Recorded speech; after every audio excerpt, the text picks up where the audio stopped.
भाई कौन कहे एबे गोटे सपनेश्वर मंदिर पछपटे गोटे जबरदखल को लेकिन दैनक व्यक्ति अभियोग करते तहसिलदार से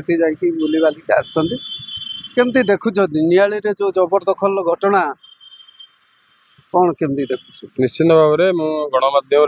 किसी दिन तले गणमाध्यम देखी तहसिलदार निजे जाइए शोभनेश्वर मंदिर पछपट को सेठी जो मैंने सरकारी जमी माड़ी बस उच्छेद करने कही निश्चित भाव में गोटे स्वागत योग्य पदक्षेप जे किंतु जे सरकारी जो मैंने तहसिलदार अच्छा पाखे नियाली पंचायत पाखापाखि 100 एकर गोचर माड़ी बस केवल तो इंडिविजुअली सी नुहे जे केवल शोभनेश्वर मंदिर पछपटे थिबा जमीटा को जो मैंने माड़ी बसुँच उच्छेद करने खाली इंडिविजुअली से जाइए तेणु साधारण भाव में देखा दरकार जो आमर ये सरकार आसी नुआ सरकार 2 मास आसी जो मोहन माझी ये आमर नूतन मुख्यमंत्री होती से माने केवल निर्देश देले मुख्यमंत्री निर्देश देले जो माने जबरदखल जमी अच्छी जो माने सरकारी जमी अच्छी जो मैंने जबरदखल कर उच्छेद करा जाऊ ठीक अच्छे एटा निश्चित भाव में स्वागत योग्य पदक्षेप किंतु निहाती भाव में तहसिलदार जाना रखा दरकार जो जो गोटे निर्दिष्ट दलर लोक आपण पाखु जाइए आपण को गोटे निर्दिष्ट दलर लोक निर्दिष्ट जगह देखले यही जगह उच्छेद करा जाऊ सेटा ठीक नुहे आपण निहाती भाव में चिंता कर दरकार नियाली जनसाधारण भी जानी नियाली पाखापाखि 100 एकर ऊर्ध्व जमी को जबरदखल कर माड़ी बसुँच यहाँ निहाती भाव तहसिलदार पाखे भी डॉक्यूमेंट अच्छी से भी इनक्वारी करूँ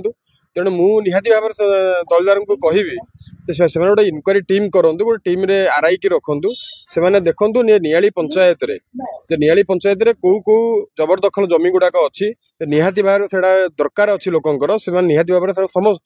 जदि उच्छेद कर समस्त को उच्छेद करूँ कहीं इंडिविजुअली कौन उच्छेद करेंगे कारण कौन जे आउ अन्य मैंने कौन किसी पैसा पत्र देइछन्ति कि से उच्छेद करूना तेणु ए विषय भी नियाली जनसाधारण मन भर गोटे गोटे कथा उंकी मारी से निहाती भाव में यहाँ गोटे आम गोटे दृढ़ निंदा करुचु आ निहाती भाव में आम भी तहसिलदार को कहबू जे आमर जो तहसिल अच्छी तहसिल को लगिकी आमर स्कूल किसी जमी अच्छी बहुत किसी जमी अच्छी ताकू से जबरदखल कर प्रथमे आपण जो बसवास करुँच आपण जो ऑफिस कर आग से पाखे देखु जमी दीप तल अंधार से भाव में तहसिलदार जो क्वार्टर जो ऑफिस टी अच्छी से ऑफिस साइड जो स्कूल जमी अच्छी से भी जबरदखल कराई कहीं उच्छेद करा जाउनी कि निर्दिष्ट दल लोक जाइए आपन को देखौछन्ती जे एठी शोभनेश्वर मंदिर पछपटे जो जमी अच्छी एटा उच्छेद करा जिवो एटा निहाती भाव में गोटे निंदनीय कथा आपण जदि जबरदखल उठे तेणु निहाती भाव में नियाली पंचायत 100 एकर गोचर अच्छी निहाती भाव में उठा जाऊ एटा नियाली जनसाधारण तरफ आम आपण को अनुरोध करुचु जेहेतु आपण गोटे सरकार जो दलर निर्दिष्ट लोक कथा शुणिक आज एत बड़ स्टेप नहीं निहाती भाव में जिनसा मुझे जानियारे एटा गोटे भूल कथा तेणु आपण को आम अनुरोध करुचु आपण को आम निहाती भाव में माने अनुरोध करी रिक्वेस्ट करी कहूँ जे नियाली पंचायत रे जो 100 एकर गोचर अच्छी आपण संपूर्ण भाव में 100 एकर गोचर पर ध्यान दिंतु निहाती भाव में सब उच्छेद करा जाऊ जलसेचन किसी जमी को लोक माड़ी बसुँच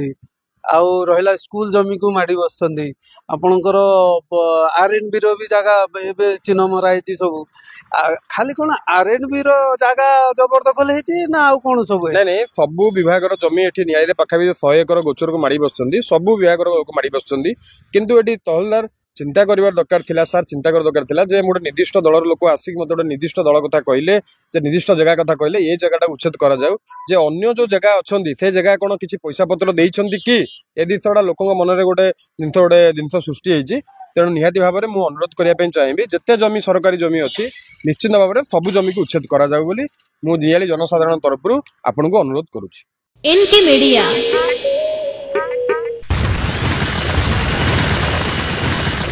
N K media like share and subscribe.